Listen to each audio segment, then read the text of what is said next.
Item number 2 are requests to address the board regarding superintendent search process. I have 2 names on the list. Are they for the special meeting? Yes. Okay. Renita?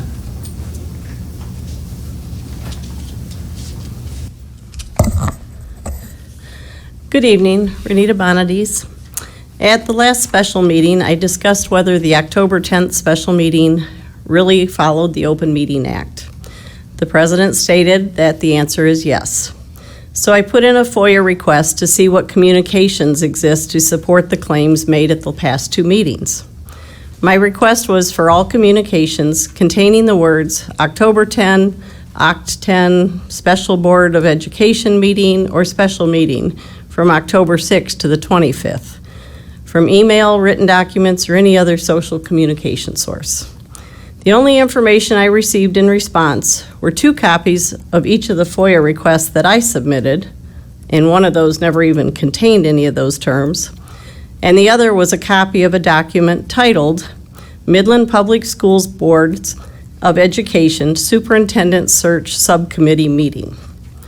Note, it was not titled as a special public meeting, just a subcommittee meeting on October 10th.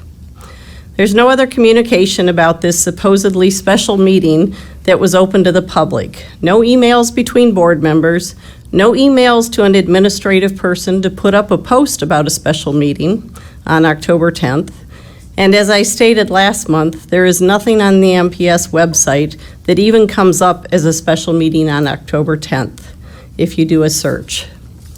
Interesting though, I sent an email to the FOIA coordinator asking why I did not receive the agenda and information about the meeting held on Wednesday, October 10th, since my FOIA requests asked for special meetings as well.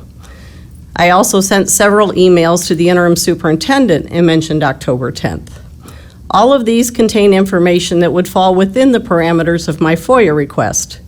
So if these emails did not get included, what else was not included in my request? Were there interchanges about how to cover the fact that it was never made public? It doesn't feel like I had a very accurate fulfillment of my request. As was stated at the 2 previous meetings by my husband Joe and me, there was a claim that October 10th meeting was held and followed Open Meeting Act requirements. The evidence does not support this on multiple levels. But we know that we can take you to court and have our plenty of legal coverage by your insurance policy paid for with our tax dollars to defend yourself. You're obviously willing to take that chance. We're just looking for honesty from MPS and our elected public servants. Is that really too much to ask? Thank you. Note again that the posting was on the front door. I triple checked when I walked into the meeting, subcommittee, and it was posted. So next up is Joe Bonadies.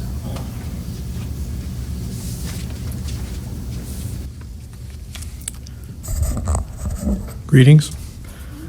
Let me start by saying I agree with the choice you made of Hazard, Young, and Attia as the search firm for the October 23rd special meeting. At the beginning of that meeting, President McFarland gave my wife a very flippant reply to her inquiries into the appropriateness of the September selection at the subsequent subcommittee meeting. This caused me to take a deeper look into the new Throon bylaws you adopted last year.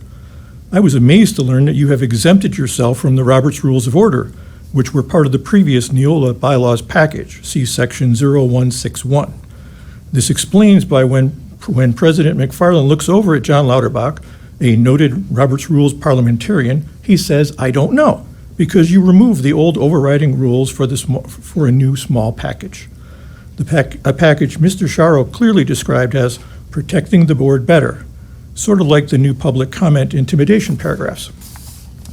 Which gets me to the larger point, and I will point to your new Throon bylaws, section 2502, which states, quote, "The agenda may be amended by the board at a board meeting by majority vote of the members serving on the board," unquote.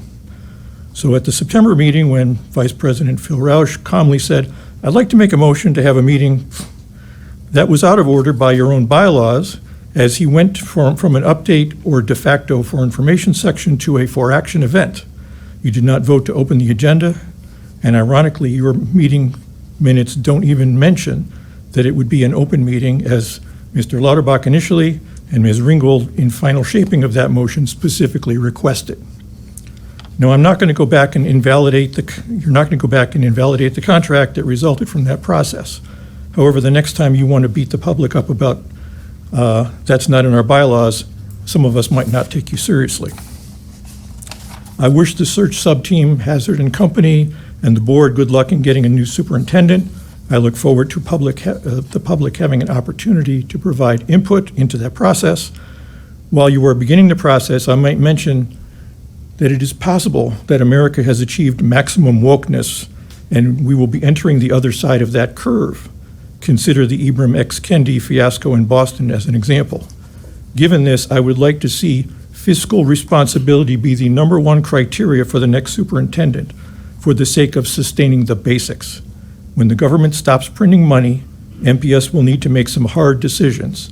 A large DEI and SEL staff may be a luxury you cannot afford. Thank you.